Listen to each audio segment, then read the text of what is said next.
Welcome back class 10।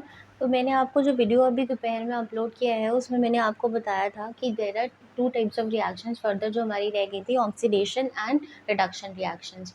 Oxidation reactions मैंने क्या बताया था, when addition of oxygen or when any element combines with oxygen then that reaction is called as an oxidation reaction, जिसकी example मैंने बताया था simple carbon plus oxygen when they combine they form carbon dioxide. This is an example of oxidation reaction. और reduction क्या होता है, जब किसी रिएक्शन में से ऑक्सीजन रिमूव हो जाती है या हाइड्रोजन ऐड हो जाती है तो उसको बोलते हैं रिडक्शन रिएक्शन। यानी N2+3H2 formation of ammonia, it is an example of reduction reaction. Why? Because hydrogen is getting attached to nitrogen. तो अगर ऑक्सीजन ऐड हो रही है, ये क्लासिकल कॉन्सेप्ट है, ऑक्सीजन ऐड हो रही है तो वो ऑक्सीडेशन रिएक्शन होगी, और अगर हाइड्रोजन ऐड हो रही है तो रिडक्शन रिएक्शन होगी।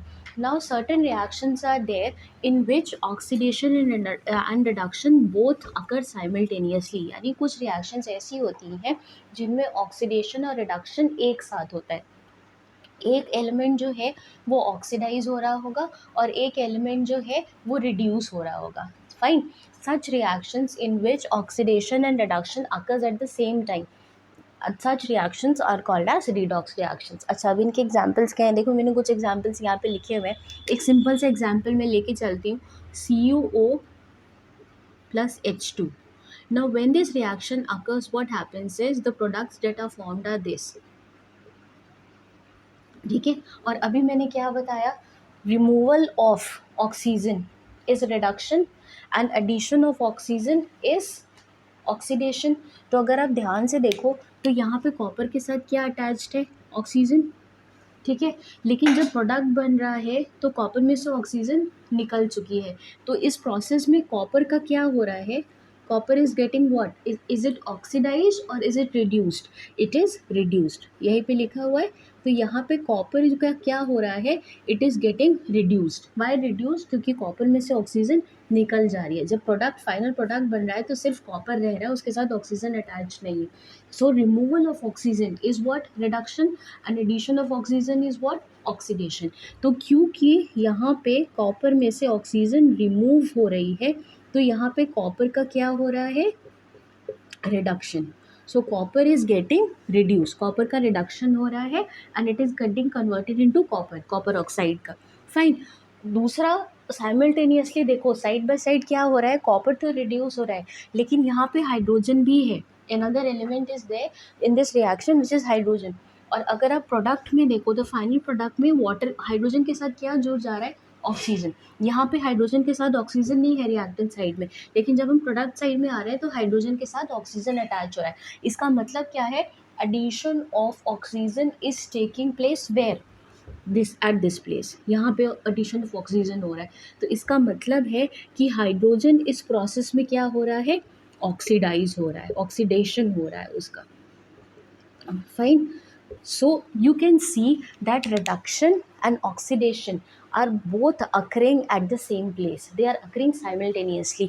एक एलिमेंट ऑक्सीडाइज हो रहा है, उसका रिडक्शन हो रहा है, और दूसरा एलिमेंट जो है उसका ऑक्सीडेशन हो रहा है। So such reactions in which reduction and oxidation occur side by side they are called as redox reactions। एक और एग्जाम्पल और लिखा है, देखो मैंने ऊपर, Fe2O3 + 3CO।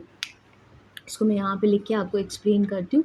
Fe2O3 + 3CO, this is reaction, ये रिएक्टेंट्स हैं। जब ये रिएक्शन फाइनल कंप्लीट होती है तो जो प्रोडक्ट मिलता है वो ये है। Now as you can clearly see, आप क्लियरली देख सकते हैं कि यहाँ पे आयरन के साथ क्या अटैच्ड है, ऑक्सीजन।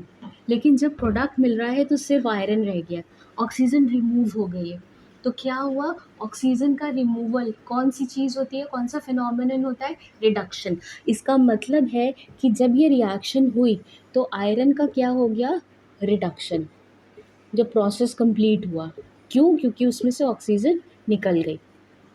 फाइन, और यहाँ पे जब आप फाइनल इधर आते हैं, जब ये सेकेंड रिएक्टेंट पे आते हैं तो दिस इज़ कार्बन मोनोऑक्साइड, लेकिन जो प्रोडक्ट है वहाँ पे कार्बन डाइऑक्साइड बन गया है। ठीक है, यहाँ पे ऑक्सीजन के 3 एटम्स हैं और यहाँ 6 एटम्स है। इसका मतलब यहाँ पे ऑक्सीजन, जब हम प्रोडक्ट साइड पे आते हैं तो कार्बन मोनोऑक्साइड में ऑक्सीजन ऐड हो गई है। तो क्या हुआ, कार्बन मोनोऑक्साइड में addition of oxygen has happened और addition of oxygen has taken place, so carbon monoxide has undergone oxidation process. Fine.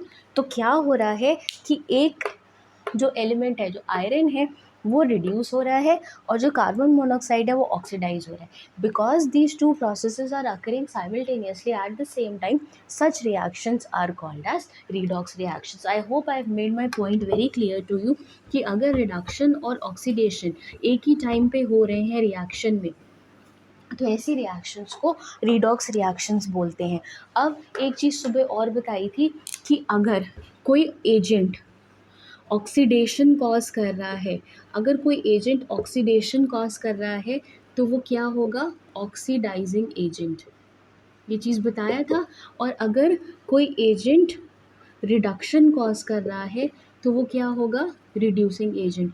मतलब अगर कोई एजेंट ऑक्सीजन को किसी और एलिमेंट में ऐड कर रहा है तो वो क्या होगा, ऑक्सीडाइजिंग एजेंट। और अगर कोई एजेंट किसी और एलिमेंट से ऑक्सीजन विड्रॉ कर रहा है, उससे ऑक्सीजन को हटा रहा है, तो उसको क्या बोलेंगे, रिड्यूसिंग एजेंट। अब अगर आप इस रिएक्शन में ध्यान से देखें, जो ये कॉपर ऑक्साइड वाली रिएक्शन है, CuO plus H2, CuO plus H2, ठीक है, तो इसमें क्या ऑक्सीडाइजिंग एजेंट है और क्या रिड्यूसिंग एजेंट है। मैंने अभी क्या बताया कि अगर कोई एजेंट ऑक्सीजन को किसी और एलिमेंट में ऐड कर रहा है और खुद में से ऑक्सीजन को रिमूव कर रहा है तो वो क्या होता है, ऑक्सीडाइजिंग एजेंट। तो यहाँ पे कॉपर क्या कर रहा है, ऑक्सीजन को अपने में से रिमूव कर रहा है और उसको किससे अटैच कर रहा है, हाइड्रोजन से। तो यहाँ पे कॉपर किस तरह एक्ट करेगा, copper will act as oxidizing agent. समझने की कोशिश करना, ऑक्सीडाइजिंग एजेंट क्या है, जो अपने में से ऑक्सीजन को निकाल दे और उसको किसी और में ऐड कर दे। सच एजेंट्स आर कौन सा, ऑक्सीडाइजिंग एजेंट। और इस प्रोसेस में क्या हो रहा है कि वो खुद रिड्यूस हो जा रहा है। रिड्यूस क्यों बोल रही हूँ मैं, क्योंकि उसमें से ऑक्सीजन निकल गई तो वो रिड्यूस हो गया। फाइन। तो ऐसे एजेंट्स जो अपने में से ऑक्सीजन को निकाल देते हैं और किसी और एलिमेंट में उसको ऐड कर देते हैं, उनको हम बोलते हैं ऑक्सीडाइजिंग एजेंट्स। और यहाँ पे रिड्यूसिंग एजेंट क्या होगा, हाइड्रोजन। हाइड्रोजन क्यों होगा रिड्यूसिंग एजेंट, क्योंकि उसने ऑक्सीजन को अपने में ऐड कर लिया है। फाइन। तो ऐसे एजेंट्स जो ऑक्सीजन को अपने में ऐड कर लेते हैं उनको हम क्या बोलते हैं, such agents are called as reducing agents. Fine. तो आप यहाँ पे देख सकते हैं इस एग्जाम्पल में कि यहाँ पे रिडक्शन ऑक्सीडेशन हो रहा है और यहाँ पे ऑक्सीडाइजिंग और रिड्यूसिंग एजेंट्स दोनों हैं। So such examples of reaction और such reactions are examples of redox reaction. ठीक है। अब ऑक्सीडेशन और रिडक्शन का एक फिनोमिनन और था। ऑक्सीडेशन क्या था, अगर किसी एलिमेंट में से हाइड्रोजन रिमूव हो रहा है तो उसे ऑक्सीडेशन बोलोगे। और अगर किसी एलिमेंट में हाइड्रोजन ऐड हो रहा है, उल्टा था, ऑक्सीडेशन क्या है, एडिशन ऑफ ऑक्सीजन और रिमूवल ऑफ हाइड्रोजन। और रिडक्शन क्या है, एडिशन ऑफ हाइड्रोजन और रिमूवल ऑफ ऑक्सीजन। फाइन, उसको रिडक्शन बोलते हो। अब यहाँ पे क्या हो रहा है, ये भी रिडॉक्स रिएक्शन है। This is also an example of redox reaction. अभी मैंने आपको रिडॉक्स रिएक्शन ऑक्सीजन का एग्जाम्पल लेके बताई थी कि ऑक्सीजन रिमूव हो रही है या ऐड हो रही है। अब मैं आपको रिडॉक्स रिएक्शन का एग्जाम्पल हाइड्रोजन के एडिशन और रिमूवल के बेसिस पे बताऊंगी। मैंने क्या बोला, अगर हाइड्रोजन ऐड हो रही है तो वो क्या है, रिडक्शन। और अगर हाइड्रोजन रिमूव हो रही है तो वो क्या प्रोसेस है, क्या फिनोमिनन है, तब वो होगा ऑक्सीडेशन। फाइन। अब अगर आप इस रिएक्शन में ध्यान से देखें, H2S प्लस Cl2 वाली रिएक्शन जो है, H2S प्लस Cl2, जो फाइनल प्रोडक्ट मिल रहा है वो कुछ इस तरह का है, S प्लस 2HCl। अब जो मैंने यहाँ पे लिखा है, ये जो प्रोसेस लिखा है, इसके फिनोमिनन पे रिडक्शन कहाँ पे होगा, यहाँ पे सल्फ़र अगर आप देखें तो हाइड्रोजन से अटैच्ड है, लेकिन जब प्रोडक्ट बन रहा है तो सल्फ़र में से हाइड्रोजन निकल चुकी है। तो इसका मतलब है कि ये प्रोसेस क्या है, रिडक्शन। क्यों, ये प्रोसेस है oxidation, because what is happening, hydrogen is getting removed.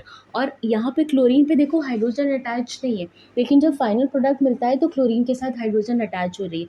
तो इसका मतलब है कि क्लोरीन क्या अंडरगो कर रहा है, इट इज़ अंडरगोइंग रिडक्शन। समझ में आ गया? इतनी चीज़ समझ में आ गई? कोई कन्फ्यूजन तो नहीं है? यानी अगर हाइड्रोजन रिमूव हो रहा है तो वो क्या होगा? ऑक्सीडेशन। और अगर हाइड्रोजन ऐड हो रहा है तो वो क्या होगा? रिडक्शन। उल्टा होगा ऑक्सीडेशन का। Fine. Why I am telling you this example, क्योंकि कई बार ऐसे भी पूछ लेते हैं और बोलते हैं कि इसमें से ऑक्सीडाइजिंग एजेंट आइडेंटिफाई कीजिए और रिड्यूसिंग एजेंट आइडेंटिफाई करिए। तो आपके दिमाग में हमेशा यही होता है कि ऑक्सीजन का एग्जाम्पल आपको याद रहता है कि अगर ऑक्सीजन ऐड हो रही है तो ऑक्सीडेशन है, ऑक्सीजन रिमूव हो रही है तो रिडक्शन है। लेकिन अगर इस तरीके का एग्जाम्पल है जहाँ पे आपको ऑक्सीजन कहीं दिखाई ही नहीं दे रही, तो ऐसे एग्जाम्पल हैं, क्योंकि ऑक्सीडेशन और रिडक्शन की एक definition removal and addition of hydrogen पे भी बेस्ड है।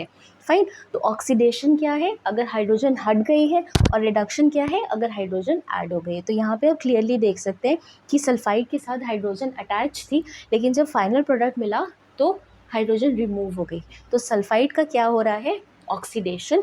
और क्लोरीन के साथ हाइड्रोजन ऐड हो रही है तो वो क्या हो रहा है? Reduction. So this is also an example of redox reaction. Fine. I hope I've made my point very very clear to you that what is redox reaction. और अगर सिर्फ अगर खाली ऑक्सीडेशन और रिडक्शन हो रहा है तो उसको आप रिडॉक्स रिएक्शन नहीं बोलेंगे। अगर सिर्फ जैसे C+O2, ये सिर्फ ऑक्सीडेशन रिएक्शन है, it is not redox reaction, क्योंकि यहाँ पे सिर्फ एडिशन ऑफ ऑक्सीजन हो रहा है। N2+3H2 ये सिर्फ रिडक्शन रिएक्शन है, क्योंकि यहाँ पे सिर्फ हाइड्रोजन का एडिशन हो रहा है। फाइन। तो ऐसी रिएक्शंस को हम रिडॉक्स रिएक्शन नहीं बोलेंगे। रिडॉक्स रिएक्शन क्या है? जहाँ पे ऑक्सीडेशन भी हो रहा हो और साइड बाय साइड उसी टाइम पे रिडक्शन भी हो रहा है। So such reactions are called as redox reactions. Fine. अब एक चीज़ और लेफ्ट रहती है जो आपके इसमें बुक में है, जो ऑक्सीडेशन का रिएक्शन है, जो मैंने आपको ऑक्सीडेशन रिएक्शन बताया था, addition of oxygen to any element, वो हमारी डे टू डे लाइफ में आपको कहाँ पे दिखता है? मतलब एवरी डे लाइफ में अगर आप देखें, प्रैक्टिकल एग्जांपल्स अगर पूछे तो ऑक्सीडेशन कहाँ दिखता है? पहले तो कोरोजन में। कोरोजन आप लोग बहुत अच्छी तरह क्लास 10th पढ़ चुके हैं। Rusting of iron. Rusting of iron is what? When iron reacts with oxygen and moisture. Fine. जब उसकी जो अपर सरफेस है वो कोरोड हो जाती है, that is eaten away because of its reaction with oxygen and water, then that process is called as rusting. ये आपका day to day daily life example है किसका? ऑक्सीडेशन का, जो आपको दिखाई देता है, विजिबल होता है। ठीक है। इसके बाद टार्निशिंग है। सिल्वर है, सिल्वर की ज्वेलरी या सिल्वर का कोई भी ऑब्जेक्ट अगर आप ओपन एटमॉस्फेयर में रख देंगे तो क्या होता है? वो काला होने लगता है। तो वो भी ऑक्सीडेशन का एग्जाम्पल है। It is also an example of oxidation. Fine. वो क्यों? क्योंकि सिल्वर प्लस हाइड्रोजन सल्फाइड है,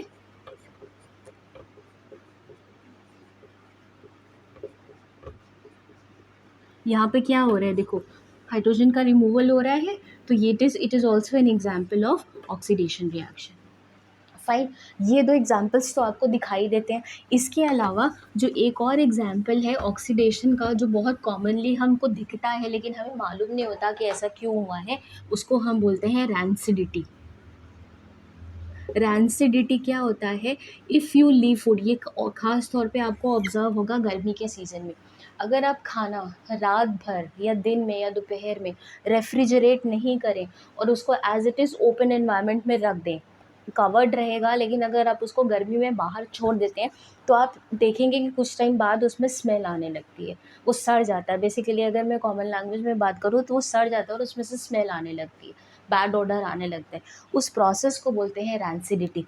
एक्चुअली क्या होता है, खाने में जो फैटी एसिड्स और ऑयल्स होते हैं, आप जो भी खाना कंज्यूम कर रहे हैं उसमें फैटी एसिड्स और ऑयल्स होते हैं।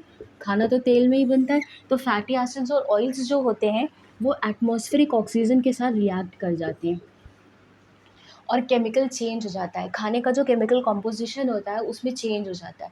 वही चेंज आपको कैसे ऑब्जर्व होता है? बैड ओडर से, ख़राब स्मेल से। खाना जो है वो हल्का सा आपको ऐसा लगेगा फॉगी फॉगी सा हो गया, उसके ऊपर झाग झाग सा बनने लगता है। So why is this happening? Because of oxidation reaction.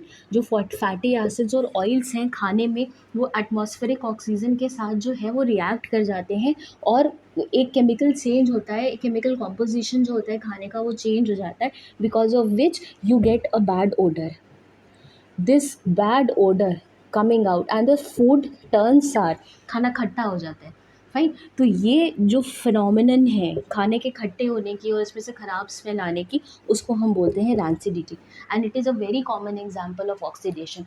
इसको प्रिवेंट करने के लिए बोला क्या जाता है, इसको प्रिवेंट करने के लिए सबसे कॉमन मेथड है कि keep the food in air tight containers. Air tight containers इसलिए बोलते हैं क्योंकि अगर एयर टाइट है तो ऑक्सीजन के साथ रिएक्ट नहीं करेगा, ऑक्सीजन अंदर एंटर ही नहीं करेगी तो वो रिएक्ट नहीं करेगा। वो भी नहीं हो सकता है तो फूड को रेफ्रिजरेट कर दीजिए। रेफ्रिजरेट करने से क्या होगा, लो टेम्परेचर्स पे रिएक्शंस नहीं होते। टेम्परेचर्स जो होते हैं आपके रेफ्रिजरेटर्स के, वो 8 डिग्री 10 डिग्री मैक्सिमम ऐसे होते हैं, तो उतने लो टेम्परेचर्स पे ये रिएक्शंस नहीं है, पॉसिबल नहीं है। ये रूम टेम्परेचर्स पे होने वाली रिएक्शंस हैं। रूम टेम्परेचर मतलब 36-37 डिग्री सेंटीग्रेड। तो इतने लो टेम्परेचर्स पे ये रिएक्शन हो नहीं सकती, इसलिए फूड को या तो आप रेफ्रिजरेट कर दीजिए उसको प्रिवेंट करने के लिए, या उसको एयरटाइट कंटेनर्स में स्टोर करिए, या उसमें नाइट्रोजन गैस भर दीजिए।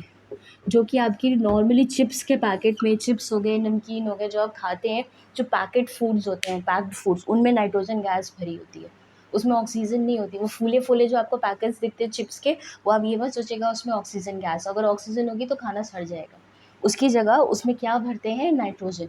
Nitrogen never reacts with fatty acids and oils, वो कभी रिएक्ट नहीं करेगी, इसीलिए उसमें नाइट्रोजन भरी जाती है, ताकि जो आपका खाना है वो रैंसिड ना हो, जो फूड उसमें स्टोर किया जा रहा है वो सड़े नहीं। Fine. So these are three methods. Either you put them in airtight containers, or you refrigerate them to prevent rancidity, or fill nitrogen gas inside those packed foods. Fine. So these are the examples of oxidation reaction which you observe in daily life. Corrosion हो गया, rancidity हो गया, ठीक है। और corrosion में क्या होता है, rusting of iron, और उसको छोड़ के दूसरा टार्निशिंग। और कॉपर भी होता है, जो आपके कॉपर के वो हैं, जो लोग कॉपर के घर में डेकोरेटिव आइटम्स यूज़ करते हैं या बर्तन यूज़ करते हैं, वो देखेंगे कि थोड़ी देर बाद वो ग्रीन ग्रीन से हो जाते हैं। बेसिक कॉपर कार्बोनेट, कॉपर जो है वो ऑक्सीजन, वाटर और कार्बन डाइऑक्साइड, इन तीनों चीज़ों के साथ रिएक्ट करके ग्रीन सी कोटिंग बना देता है, इसीलिए वो भी, it is also an example of corrosion, oxidation reaction basically. Fine. So these are examples of oxidation which we observe in our daily life. I hope आपको redox reaction समझ में आ गया है, example of oxidation समझ में आ गया है। आपका ये चैप्टर ऑलमोस्ट कंप्लीट हो गया है। कुछ रह गया हो, if something is left, you feel I have not covered it, then please do write in the comment section, मैं वो कवर कर दूँगी टॉपिक। अभी भी इन सब प्रॉब्लम्स में या इन सब टॉपिक्स में या कॉन्सेप्ट्स में कहीं कोई प्रॉब्लम हो रही है तो प्लीज़ मेंशन कर दीजिएगा। I will repeat this topics again before going on with the next chapter. Thanks for watching.